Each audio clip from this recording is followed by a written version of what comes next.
Good evening class. ठीक है, last class का रिवीजन करते हैं। सबसे पहले क्या पढ़ा था लास्ट क्लास के अंदर? हाँ जी, एडिशन ऑफ हेलोजन। हाँ जी, हमने देखा था एडिशन ऑफ, जर्नल वे में लिख देता हूँ, हेडिंग नहीं डालता। हमने बेसिकली एल्कीन को पिक करा था, सही बोला मैंने? अब एल्कीन को पिक करा था और एल्कीन के अंदर आपने हेलोजन को ऐड करा था, Br2 ऐड करा था, Br2 आपने Br2 ऐड करा था in the presence of CCl4, सही बोला? ठीक है, और आपको क्या मिला था? विसिनल डाइहैलाइड। ठीक है जी, और यहां पे क्या ऑब्जर्व करा था आप लोगों ने? जो ब्रोमीन का ब्राउन कलर था वो डिस्चार्ज हो गया था। तो हमने कंक्लूड करा कि इस रिएक्शन को आप यूज कर सकते हो to identify the unsaturation present in the compound. फिर मैंने क्या बोला कि आप एल्कीन के अंदर, ठीक है, ये वाली एल्कीन नहीं लेते, दूसरी एल्कीन पिक करते हैं। एल्कीन के अंदर अगर आप Cl2 ऐड करो या Br2 ऐड करो एट हाई टेम्परेचर, तो अब की बार डबल बॉन्ड पे एडिशन नहीं होगा, अब की बार अलाइलिक पोजीशन पे सब्स्टिट्यूशन हो जाएगा। तो मैं एल्कीन पिक कर रहा हूँ, CH3 CH double bond CH2, either you add Cl2 और Br2, ठीक है ना, ईदर यू ऐड Cl2 और Br2, either you add Cl2 और Br2 in the presence of, sorry, at high temperature 773 kelvin. ठीक है, आपको क्या मिल जाएगा? अलाइलिक पोजीशन पे सब्स्टिट्यूशन मिल जाएगा। या तो आप Cl2 लगा दो, सॉरी Cl लगा दो, या Br लगा दो, ठीक है, या Br CH2 CH double bond CH2, ठीक है ना। अब सुनो, इसका रीज़न भी मैंने आप लोगों को बताया था कि जो हाई टेम्परेचर होता है, हाई टेम्परेचर पे आपका जो एडिशन रिएक्शन होता है वो रिवर्सिबल होता है ना। मतलब आपने अगर हेलोजन पाई बॉन्ड के अक्रॉस ऐड भी कर दिया, रिएक्शन फॉरवर्ड डायरेक्शन में चली गई, वो वापस बैकवर्ड में आ जाएगी। बट हाई टेम्परेचर पे आपका जो सब्स्टिट्यूशन होता है वो इरिवर्सिबल होता है, ठीक है। इस वजह से हाई टेम्परेचर पे आपको अलाइलिक सब्स्टिट्यूशन ऑब्जर्व हो रहा था। फिर मैंने एक और रिएजेंट बताया था, NBS, एन ब्रोमोसक्सिनिमाइड, जो सबसे अच्छा रिएजेंट था हमारा, जिसको आप यहाँ पे डायरेक्टली यूज़ करो, सीधा अलाइलिक हेलोजिनेशन हो जाएगा। और लास्ट मैंने क्या बताया था? Sulphuryl chloride, SO2Cl2। अब हम आगे बढ़ेंगे एल्केन से, ठीक है ना। नेक्स्ट हेडिंग डालो, लिखो from alkanes by free radical mechanism. From alkanes by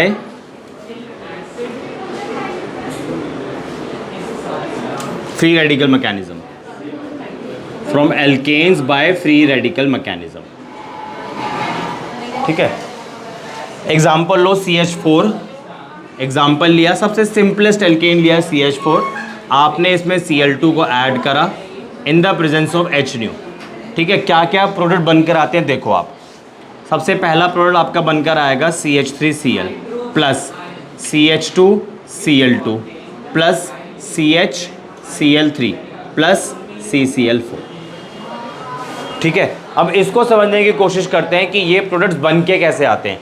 तो सबसे पहले आप लो Cl2, ठीक है, इसको ऐसे लिख लो आप, Cl Cl,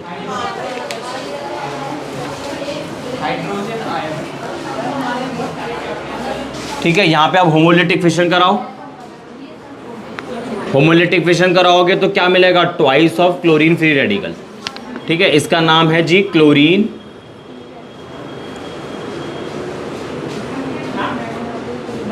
फ्री रेडिकल, ठीक है जी। अब क्या होगा? अब आप मीथेन को लो। अब देखना मीथेन को मैं लिखूंगा कैसे। मीथेन को मैं इस तरीके से लिख दूं, कोई प्रॉब्लम? ठीक है, आप इस वाले कार्बन और इस वाले हाइड्रोजन में होमोलिटिक फिशन कराओ, ठीक है। इधर आपने होमोलिटिक फिशन करा दिया और एक क्लोरीन फ्री रेडिकल यहां से पिक कर लो, ठीक है। तो ये जो हाइड्रोजन है क्लोरीन से कंबाइन करा दो, क्या बन जाएगा? HCl, ठीक है। और क्या प्रोड्यूस हो जाएगा? CH3 डॉट, जिसको हम लोग बोलते हैं मिथाइल फ्री रेडिकल। बट हमारे पास क्लोरीन भी तो दो है, तो एक क्लोरीन तो यहाँ पे यूज कर लिया, दूसरा क्लोरीन वहां पे यूज कर लो। तो CH3 dot plus Cl dot gives CH3Cl, एक प्रोडक्ट बन गया। अब दूसरा लो, फिर से लो। इस CH3Cl को मैं ऐसे लिख रहा हूं, ये बहुत डिटेल में आपको बता रहा हूं एक एक प्रोडक्ट। इस CH3Cl को मैंने इस तरीके से लिख दिया, कोई प्रॉब्लम? अब आप होमोलिटिक फिशन यहां कराओ, होमोलिटिक फिशन यहां कराओगे, क्लोरीन भी यहीं जोड़ दो, Cl डॉट। जाहिर सी बात है ना, यहां तो मैंने आपको एक ही Cl2 मॉलिक्यूल ब्रेक करके बताया, बट हमारे पास तो कई सारे Cl2 मॉलिक्यूल होंगे, सब में होमोलिटिक फिशन होगा। ठीक है, तो Cl2 डॉट यहां से आ गया, H डॉट यहां से आ गया, आपका HCl बाहर हो गया और क्या प्रोड्यूस हो गया, CH2 डॉट Cl। ठीक है जी, दूसरा Cl लो, दूसरा Cl लो, CH2 Cl2 बन गया। अब आप इसको फिर से पिक करो। ठीक है, अब इधर होमोलिटिक CH2 का एक, अच्छा हाँ, अब यहां होमोलिटिक फिशन कराओ और एक Cl डॉट यहां रख दो। ठीक है, तो यहां से H, यहां से Cl, HCl बन के बाहर। ठीक है जी, क्या बचा, CH डॉट Cl2। फिर आप लो CH डॉट Cl2, दूसरा क्लोरीन फ्री रेडिकल लो, क्या बन जाएगा, CH Cl3 बन गया क्लोरोफॉर्म। अभी तक हमने ये बना दिया है, ये बना दिया है, ये बना दिया। ठीक है ना, अब आगे देखो, अब इसको पिक करो फिर से,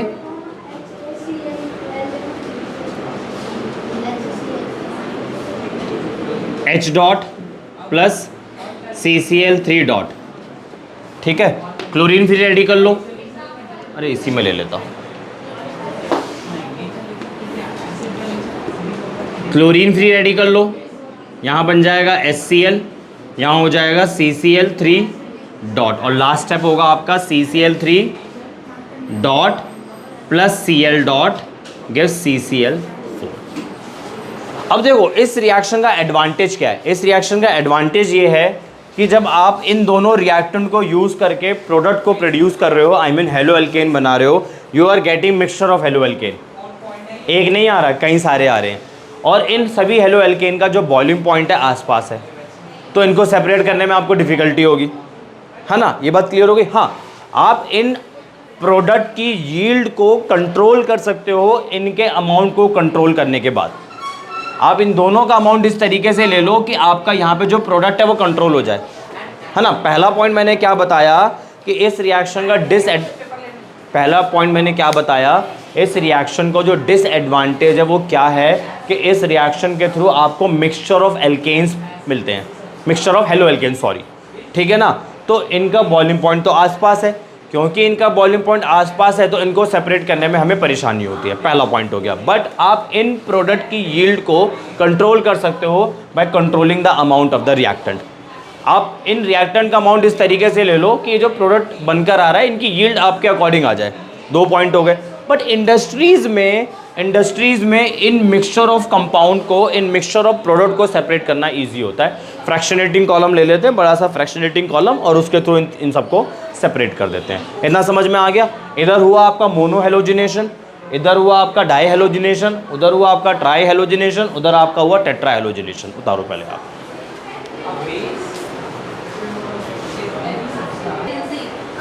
इसमें लिख लो आप थोड़ा सा, लिख लो substitution beyond monohalogenation, substitution beyond monohalogenation, substitution beyond monohalogenation can largely be suppressed. Substitution beyond monohalogenation can largely be suppressed. Substitution beyond monohalogenation can largely be suppressed by controlling the ratio of controlling the ratio of halogen to alkane. By controlling the ratio of halogen to alkane, yet this method is not of much practical use. Yet this method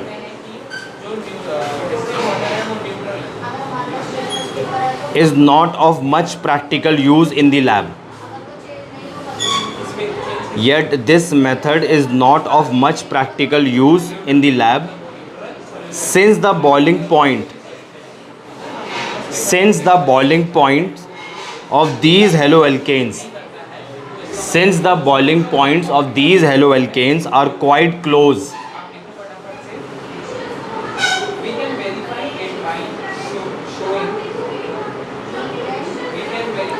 Since the boiling points of these haloalkanes are quite close and hence cannot be easily separated.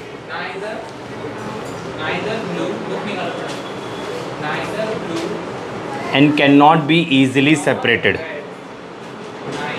However, in industry,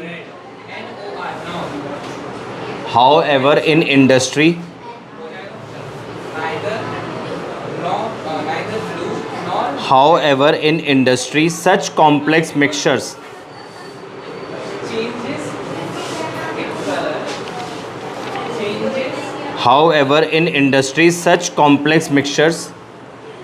can be easily separated. Such complex mixtures can be easily separated using long fractionating column. Such complex mixtures can be easily separated using long fractionating column. अब reactant change करते हैं. जैसे let's say आपने ले लिया CH3 CH2 CH3, ठीक है. अब इसका हेलोजिनेशन करो. आपने Cl2 ऐड करा, HNu लाइट, HNu मतलब लाइट, ठीक है, और 298 केल्विन आपने टेम्परेचर रख दिया. तो पॉसिबल मोनो हेलोजिनेशन कर दो. तो एक हेलोजन यहाँ पे लगाओ, CH3 CH3, एक प्रोडक्ट तो मैंने यहाँ लगा दिया, दूसरा उसके साथ लिख रहा हूँ, दूसरा यहाँ लिख रहा हूँ CH3 CH2 Cl. तो एक पॉइंट समझते हैं यहाँ पे, ये जो इस कार्बन पे जो हाइड्रोजन लगा हुआ है ना, इसे बोलते हैं 2 डिग्री हाइड्रोजन, और इस कार्बन पे जो हाइड्रोजन लगा हुआ है इसे बोलते हैं 1 डिग्री हाइड्रोजन, ठीक है ना. आगे देखो जरा, एक और रिएक्टेंट ले रहा हूँ, CH3 CH2 आपने इधर भी पॉसिबल मोनो हेलोजिनेशन करना है. तो Cl2 ऐड कर रहा हूँ, HNu, टेम्परेचर है जी आपका 298 केल्विन, इधर हो जाएगा आपका CH3, इधर आप ले लो CH2, इधर आप ले लो Cl, इधर आप ले लो CH3. पहला mono halogenation CH3 CH2 Cl, दूसरा मोनो हेलोजिनेशन, ठीक है ना. मैं मोनो हेलोजिनेशन नहीं देख रहा हूँ, फर्दर सब्स्टिट्यूशन नहीं देख रहा. अब आपसे क्वेश्चन ये है, एक और पॉइंट इधर ऐड कर लेते हैं. ये 2 डिग्री है, ये भी 2 डिग्री है, ये 1 डिग्री है, और ये भी 1 डिग्री है. अब आपसे क्वेश्चन ये है, इस रिएक्शन के अंदर ये वाला प्रोडक्ट ज़्यादा होगा, ये वाला ज़्यादा होगा, ये वाला, दोनों ही मोनो हेलोजिनेशन है. तो इसका आंसर ये है, पहली वाली रिएक्शन के अंदर ये वाला प्रोडक्ट ज़्यादा होगा, दूसरी वाली के अंदर ये वाला ज़्यादा होगा. क्यों? इधर जो सब्स्टिट्यूशन हुआ है 1 डिग्री हाइड्रोजन पर हुआ है, इधर जो सब्स्टिट्यूशन हुआ 2 डिग्री हाइड्रोजन पर हुआ है. सिमिलरली इधर जो सब्स्टिट्यूशन हुआ 2 डिग्री और 1 डिग्री. 2 डिग्री का जो हाइड्रोजन होता है वो 1 डिग्री से ज़्यादा रिएक्टिव होता है, तो वहाँ पे सब्स्टिट्यूशन ज़्यादा हो जाएगा, प्रोडक्ट का अमाउंट भी ज़्यादा हो जाएगा. तो अगर मैं 3 डिग्री की भी बात करूँ तो 3 डिग्री हाइड्रोजन की सबसे ज़्यादा reactivity, then 2 degree, then 1 degree. उतारो.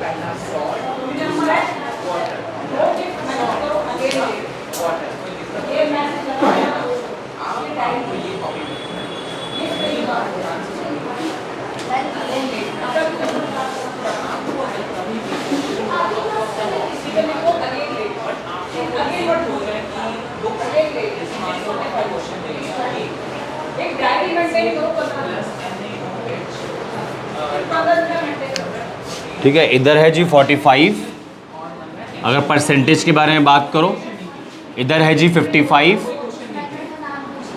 इधर है जी 28, और इधर है जी 72%. अब इसमें थोड़ा सा पैराग्राफ लिख लो. तो यहाँ से हमारा कंक्लूजन क्या है कि 3 डिग्री के हाइड्रोजन की रिएक्टिविटी ज़्यादा होती है as compare to 2 degree, as compare to 1 degree.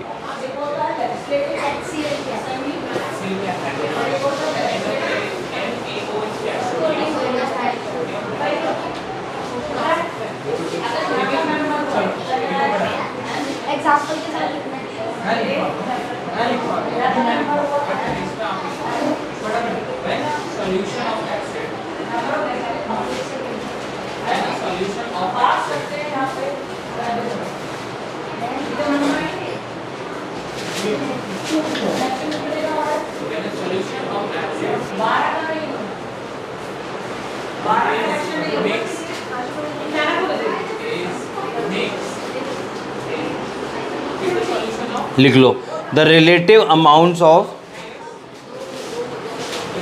इसके बारे में लिख लें the relative amounts of these isomeric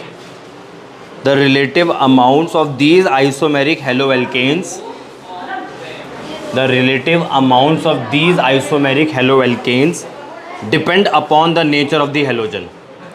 The relative amounts of these isomeric haloalkanes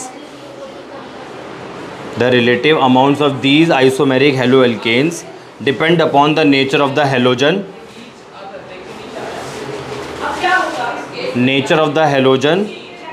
and the number and type of hydrogen. Nature of the halogen and the number and type of hydrogen being substituted.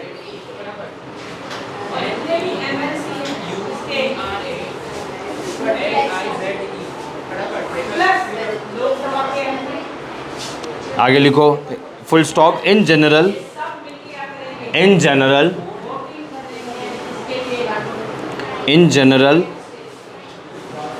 the substitution of various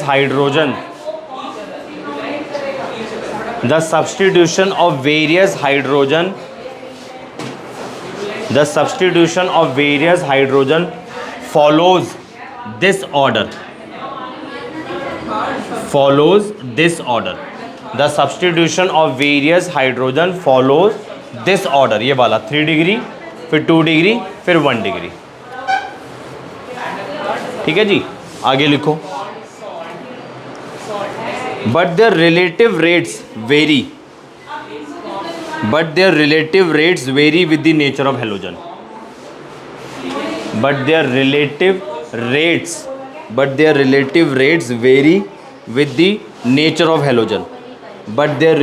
rates vary with the nature of halogen. For example, with Cl2, मतलब halogen के साथ साथ nature of hydrogen पे भी depend करती है yield. कहने का मतलब ये है, वही लिखवाया है।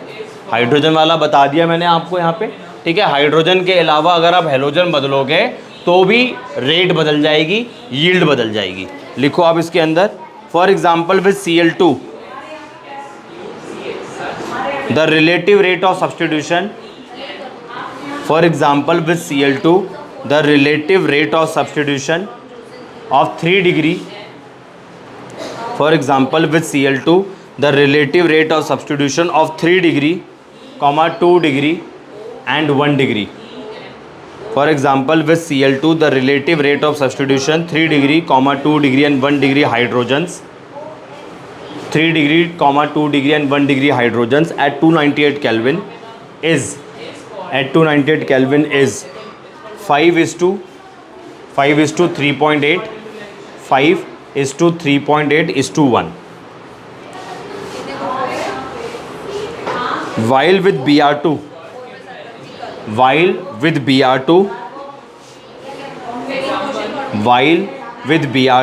it is 1600. While with Br2 it is 1600. Ratio बता रहा हूँ, 1600:82:1.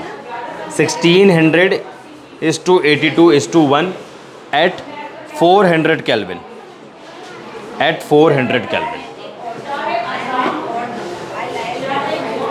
ठीक है जी।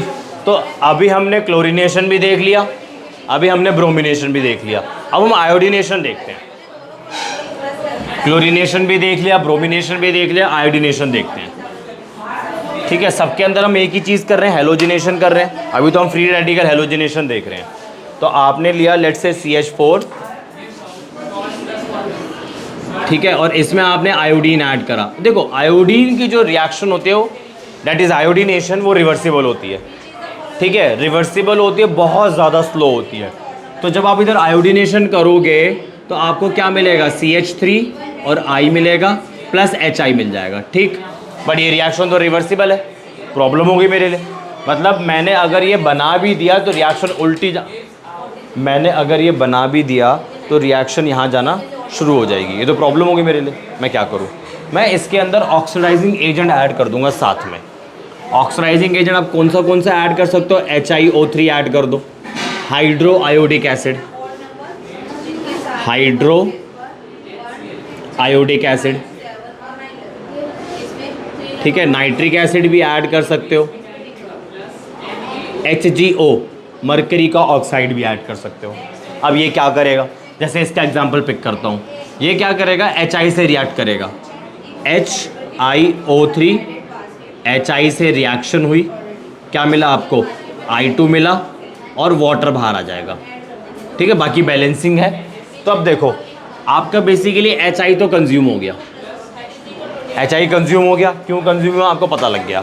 अकॉर्डिंग टू ली-चार्टियर प्रिंसिपल आपने पढ़ा था ना, अगर रिएक्शन को आप डिस्टर्ब करो तो रिएक्शन अपने आप को ठीक करने की कोशिश करता है।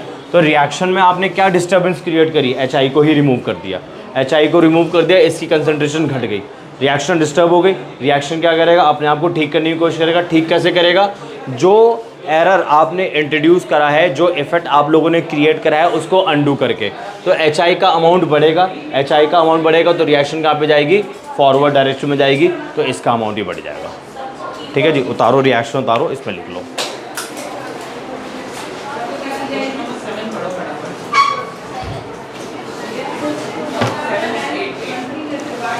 ये बस रिएक्शन उतार लो, बाकी पैराग्राफ में लिखवा दूंगा।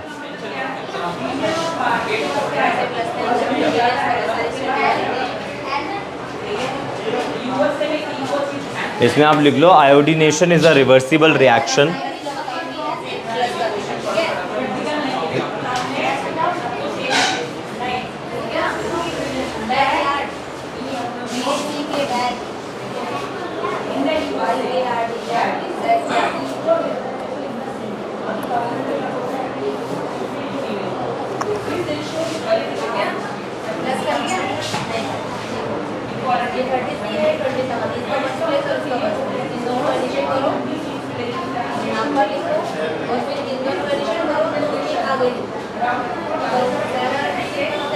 लिखो, iodination is a reversible reaction, iodination is a reversible reaction,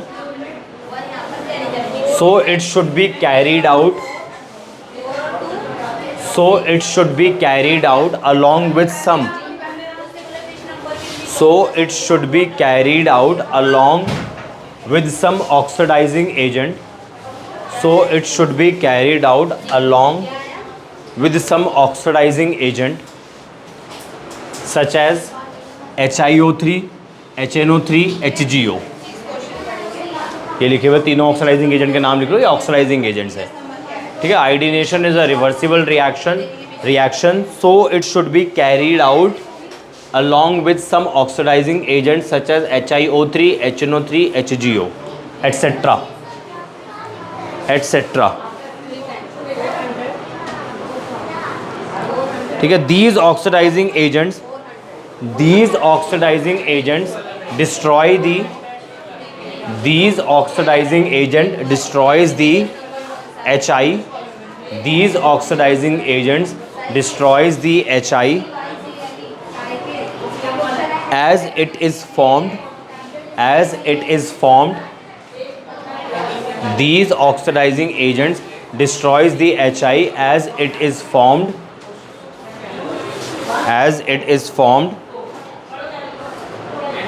and thus drives the reaction in the forward direction, and drives the reaction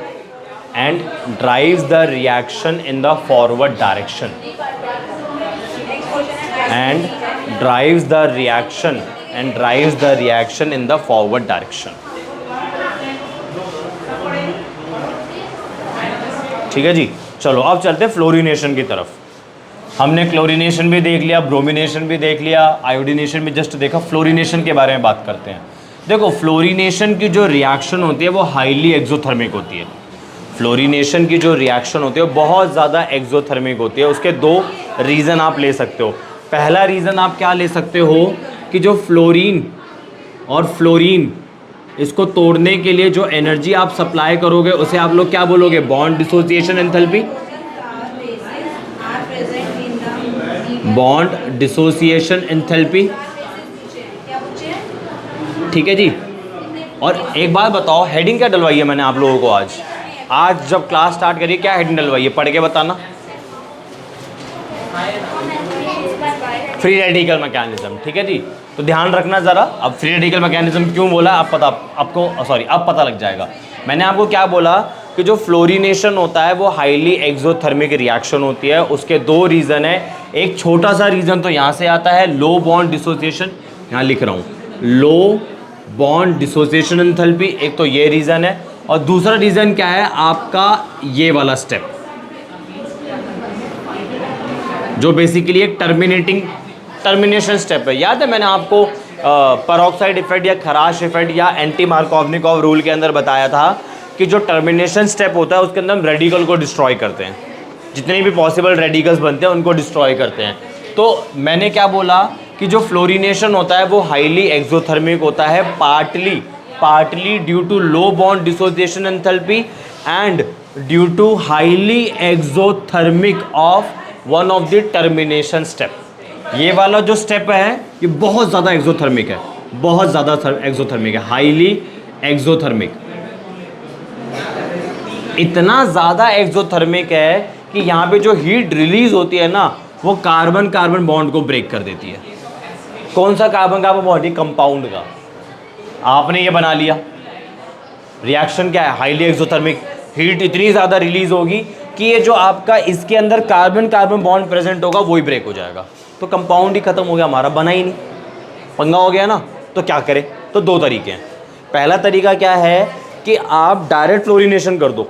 कैसे? फ्लोरीन को डाइल्यूट कर दो। किसके साथ? इनर्ट गैस के साथ।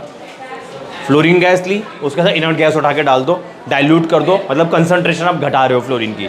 तो एक तरीका क्या है कि by diluting the fluorine with some inert gases like helium, argon etcetera, और उसके बाद आप फ्लोरिनेशन करा दो। एक तरीका तो ये। दूसरा तरीका ये है, एक रिएक्शन होती है जिसको हम लोग बोलते हैं स्वार्ट्ज रिएक्शन। एक रिएक्शन होती है जिसको हम लोग बोलते हैं स्वार्ट्ज रिएक्शन। अभी लिखना नहीं, अभी सुनो सिर्फ कहानी। जो बेसिकली हेलोजन एक्सचेंज रिएक्शन होती है, हेलोजन एक्सचेंज रिएक्शन होती है। ठीक है। इसके अंदर या तो आप क्लोरो एल्केन ले लो या ब्रोमो एल्केन ले लो। ठीक है। और उसकी रिएक्शन किस किस से करा सकते हो? SbF3 से करा सकते हो, AsF3 से करा सकते हो, Hg2F2 से करा सकते हो, COF2 से करा सकते हो, COF3 से करा सकते हो, एटसेट्रा। बेसिकली इनऑर्गेनिक फ्लोराइड से रिएक्शन करा सकते हो। ये एलिमेंट है, इनऑर्गेनिक कंपाउंड्स, इनऑर्गेनिक फ्लोराइड्स, इनसे आप रिएक्शन करा सकते हो। किसकी?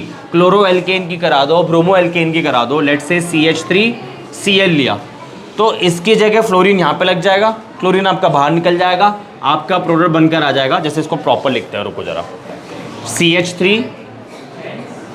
CH3Cl आपने ले लिया, लेट्स से Hg2F2, आपका प्रोडक्ट बनकर आ गया CH3F, बन गया ना।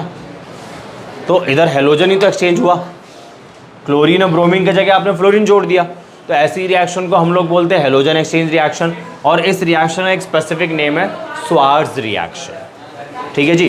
तो अब हमने क्लोरीनेशन भी डिस्कस कर लिया, ब्रोमिनेशन भी डिस्कस कर लिया, आयोडीनेशन भी डिस्कस कर लिया, फ्लोरिनेशन भी डिस्कस कर लिया। और मैंने आपको बता भी दिया है कि फ्लोरिनेशन क्यों नहीं पॉसिबल होता है, क्योंकि फ्लोरिनेशन की जो रिएक्शन होती है हाईली एक्सोथर्मिक होती है due to two reasons. One reason is low bond dissociation enthalpy of this, and second reason is highly exothermic reaction of one of the termination step। और वो स्टेप मैंने यहाँ लिख दिया।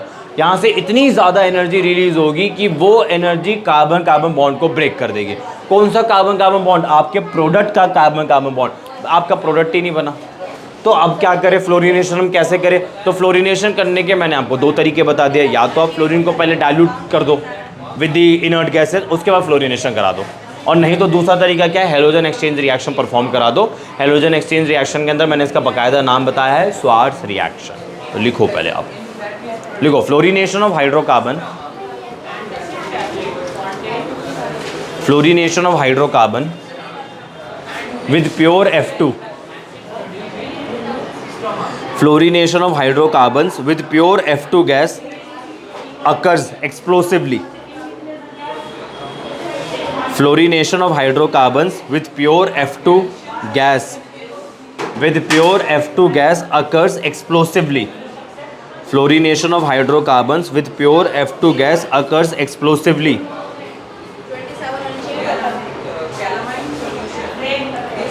This is partly due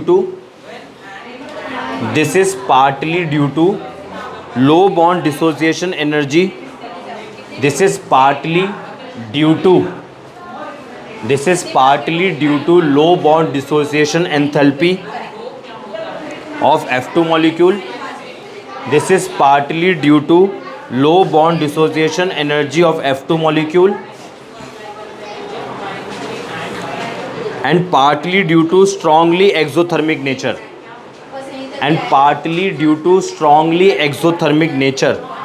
of one of the termination steps, and partly due to strongly exothermic nature of one of the termination steps.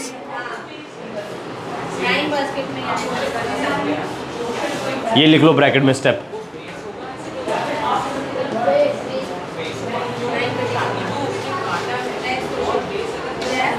उसके बाद लिखो full stop करके, this step is so exothermic, bracket में लिखो 447.7 kilo joule per मोल, 447.7 kilo joule per मोल energy लिख रहा हूँ। that the energy released is larger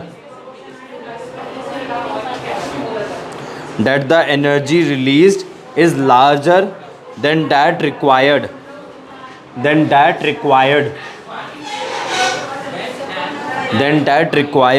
to break a carbon-carbon bond.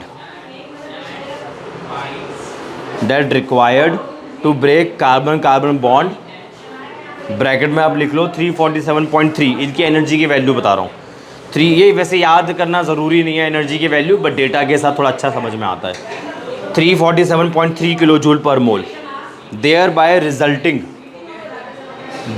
Resulting in fission of the molecule. ठीक है जी, हमने आपको प्रॉब्लम लिखवा दी कि डायरेक्ट जब प्योर फ्लोरीन लिक्विड से फ्लोरीनेशन करोगे तो क्या प्रॉब्लम होती है। नेक्स्ट लाइन से लिखो,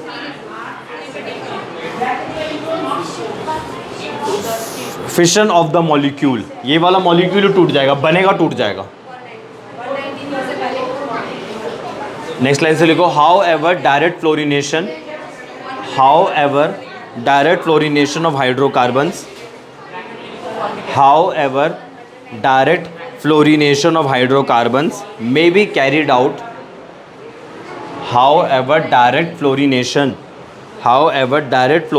of hydrocarbons may be carried out successfully. However, direct fluorination of hydrocarbons may be carried out successfully by diluting F2 with an inert gas. Such as N2 or argon. ठीक है जी। अब आप डालो heading halogen exchange reaction. अब आप heading डालो halogen exchange reaction और उसमें डालो हेडिंग स्वार्ट्ज रिएक्शन। उसमें डालो आप Swarts reaction, main heading halogen exchange reaction और उसमें हेडिंग डालो स्वार्ट्ज रिएक्शन।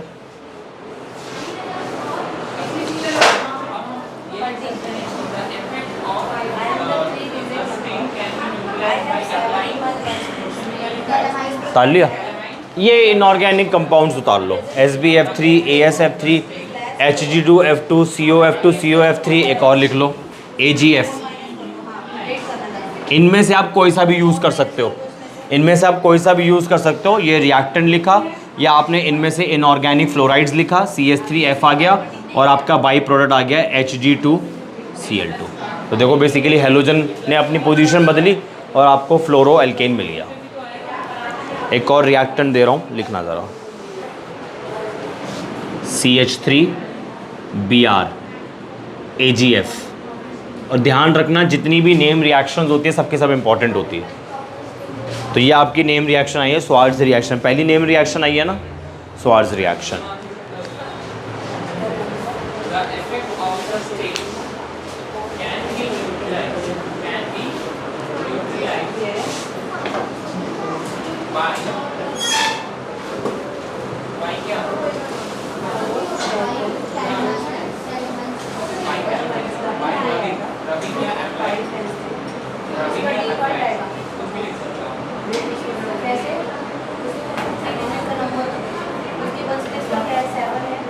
आगे लिखो, when the organic halides contains 2 or 3 halogen atoms, when the organic halides contains 2 or 3 halogen atoms at the same carbon, इसको हम लोग क्या बोलते हैं, geminal. when the organic halide contains 2 or 3 halogen atoms at the same carbon, COF3 और SbF3 is used। CO ये लिखा, COF3 और SbF3 is used। इसकी रिएक्शन लिख लो आप,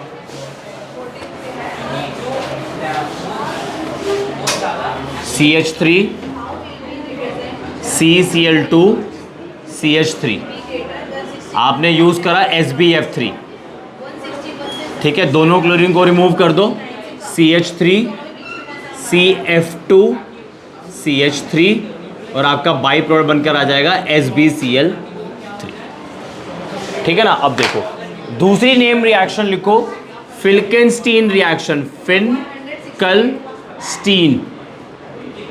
reaction under the heading halogen exchange reaction. भाई स्वार्ट्ज रिएक्शन को use करके आपने क्या बनाया, फ्लोरोएल्केन। फिल्केनस्टीन रिएक्शन को यूज़ करके बनाएंगे हम आयोडोएल्केन।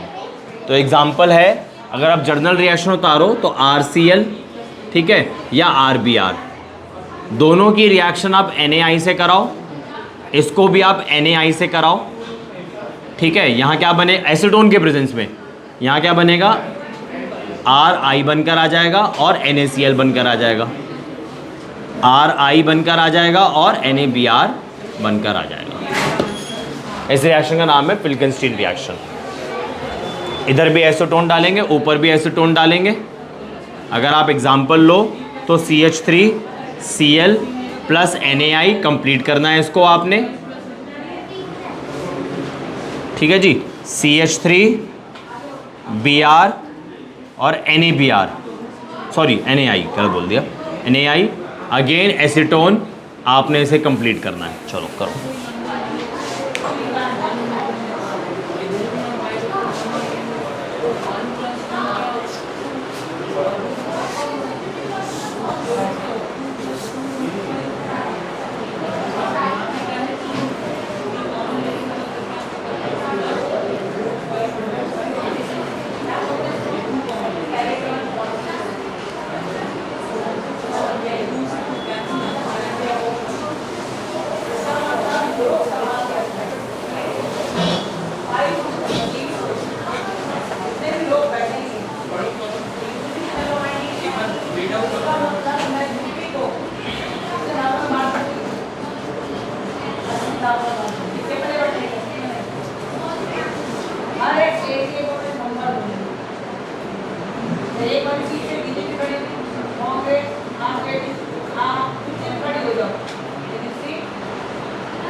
आगे बढ़े। क्या आंसर आएगा बताएं। इधर आपका आ जाएगा CH3 और आयोडीन आ जाएगा, यहाँ पे आ जाएगा NaCl, ठीक है, और यहाँ पर आ जाएगा अगेन CH3I और यहाँ क्या आ जाएगा NaBr। अब आप मेरी बात सुनो, ये जो NaCl होता है और जो NaBr होता है ना, एसीटोन में कम सॉल्युबल होता है। तो जब ये दोनों कंपाउंड एसीटोन में कम सॉल्युबल होंगे तो सेपरेट कर जाएंगे सॉलिड की फॉर्म में, है ना। सॉलिड बना, डिजॉल्व होगा नहीं, सेपरेट हो जाएगा। सेपरेट हो जाएगा तो अकॉर्डिंग टू ली-चैटले प्रिंसिपल इन दोनों का अमाउंट घट गया, तो रिएक्शन तो डिस्टर्ब हो गई। रिएक्शन क्या करेगी, अपने आप को ठीक करने की कोशिश करेगी। ठीक कैसे करेगी, अंडू करके इसके अमाउंट को बढ़ा के इसके अमाउंट को बढ़ाएंगे तो रिएक्शन फॉरवर्ड में जाएगी। तो इसमें आप लिख लो अकॉर्डिंग टू ली, नहीं पहले आप लिखो इसके अंदर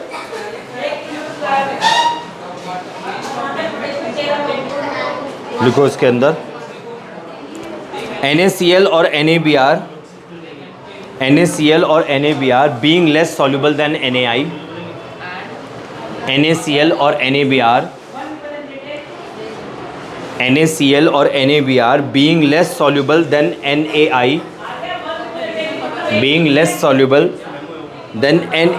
in acetone or methanol, NaCl और NaBr being less soluble than NaI in acetone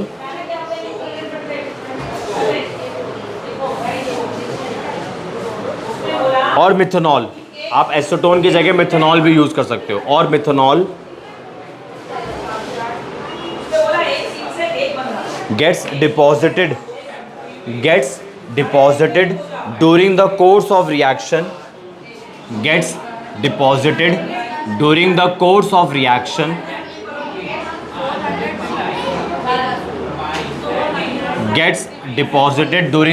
of reaction, therefore according to Lee-Chatelier principle,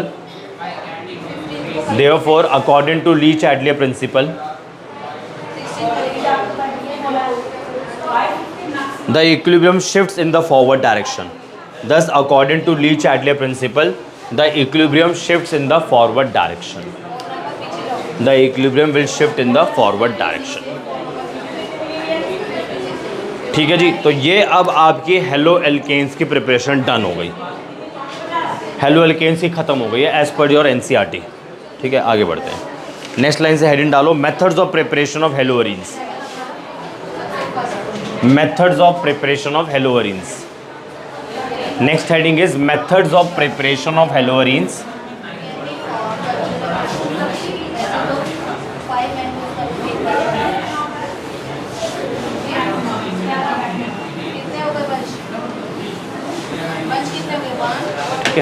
सबसे पहले आपने क्या करना है, हेलोअरीन्स में से फिनॉल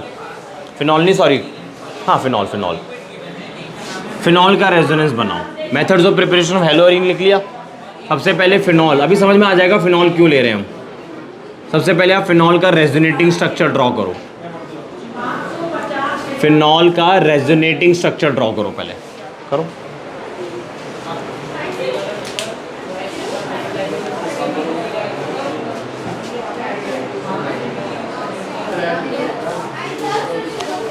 सबसे पहले ये जो लोन पेयर होगा आप इसको उठा के यहाँ डालो, ठीक है। ये पाई इलेक्ट्रॉन डेंसिटी यहाँ शिफ्ट हो जाएगी। तो ऑर्थो पोजीशन पर आ गया आपका माइनस साइन, ठीक है ना। यहाँ पर आ गया माइनस साइन, यहाँ हो गया आपका डबल बॉन्ड OH पॉजिटिव, ठीक है। यहाँ पाई बॉन्ड, यहाँ पाई बॉन्ड। अब ये वाला पाई बॉन्ड यहाँ चला जाएगा, ये पाई बॉन्ड यहाँ चला जाएगा। तो माइनस साइन यहाँ आ जाएगा, ये इधर आ जाएगा, ये इधर, बाकी double bond OH positive as it is, ठीक है। ये दोनों फॉर्म्स इंटर कन्वर्टेबल है, इसलिए ये वाला साइन लगा रहा हूँ, रिवर्सिबल वाला नहीं लगाऊंगा। फिर ये माइनस यहाँ चला जाएगा, ये यहाँ आ जाएगा, ठीक है जी। माइनस साइन यहाँ पर आ जाएगा, पाई बॉन्ड इधर, पाई बॉन्ड इधर, डबल बॉन्ड OH पॉजिटिव, और लास्ट स्टेप होगा माइनस साइन यहाँ आ जाएगा, ये वापस ऑक्सीजन में चला जाएगा और आपका फिनॉल बनकर आ जाएगा, ठीक है जी। आपका फिनॉल बनकर आ जाएगा। तो ये रेजोनेंस मैंने आपको करके क्यों बताया है, जिस तरीके से आप लोगों ने जब ये चैप्टर स्टार्ट हुआ था तो न्यूक्लियोफिलिक सब्स्टिट्यूशन रिएक्शन देखी थी अल्कोहल के अंदर और आपने हेलो एल्केन बनाया था, याद है। ROH plus PCl3 PCl5 PBr3 PI3 और एक और लिया था SOCl2 लिया था, SO2Cl2, मतलब वो चलो वो तो हटा दो, इतने सारे रिएजेंट मैंने आपको बता दिए। तो सब में हुआ क्या था, OH की जगह पे हेलोजन एसिड भी लिया था, OH की जगह पे आपका क्या लग गया था, हेलोजन लग गया था। यहाँ क्यों नहीं लग सकता OH की जगह पे हेलोजन?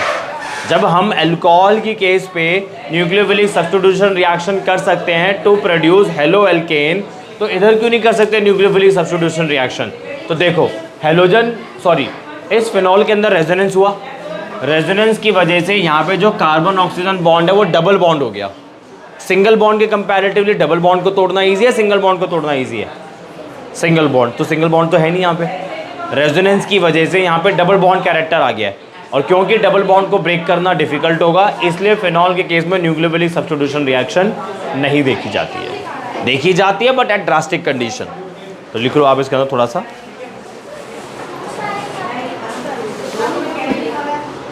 लिख लो हेलो अरीन्स और अराइल हैलाइड्स, हेलो अरीन्स और aryl halides can not be prepared, haloarenes और aryl halides can not be prepared from phenols, haloarenes और aryl halides can not be prepared from phenols because it is difficult to replace, because it is difficult to replace the hydroxyl group, because it is difficult to replace the hydroxyl group of phenols, because it is difficult to replace the hydroxyl group of phenols by a halogen atom.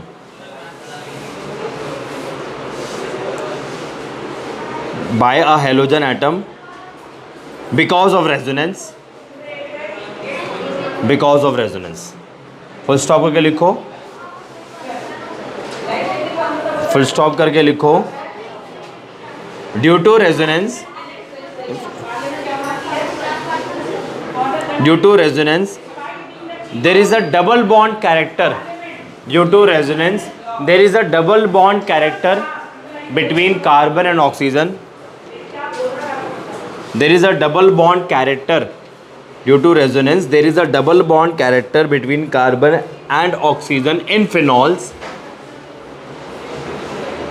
in phenols, and is therefore stronger than, and is therefore stronger than carbon oxygen single bond, and is therefore stronger than carbon oxygen single bond, and is therefore stronger than carbon oxygen single bond in alcohols. Consequently का मतलब as a result, consequently cleavage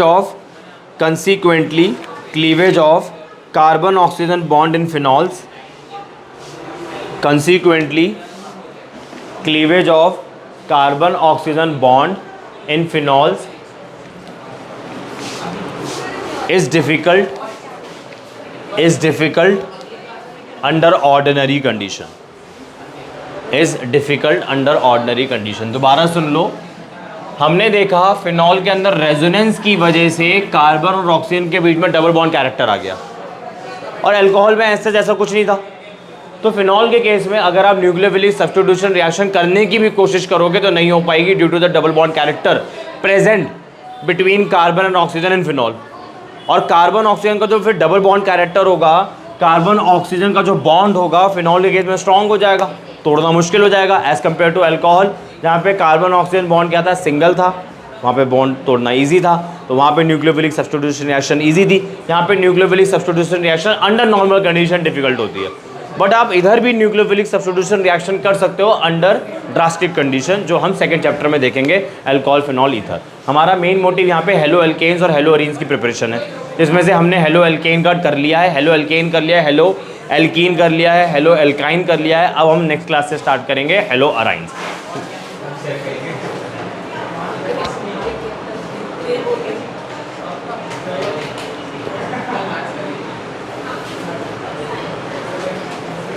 That's all for today, ठीक है। And for more chemistry related videos, subscribe my channel and thank you for watching me.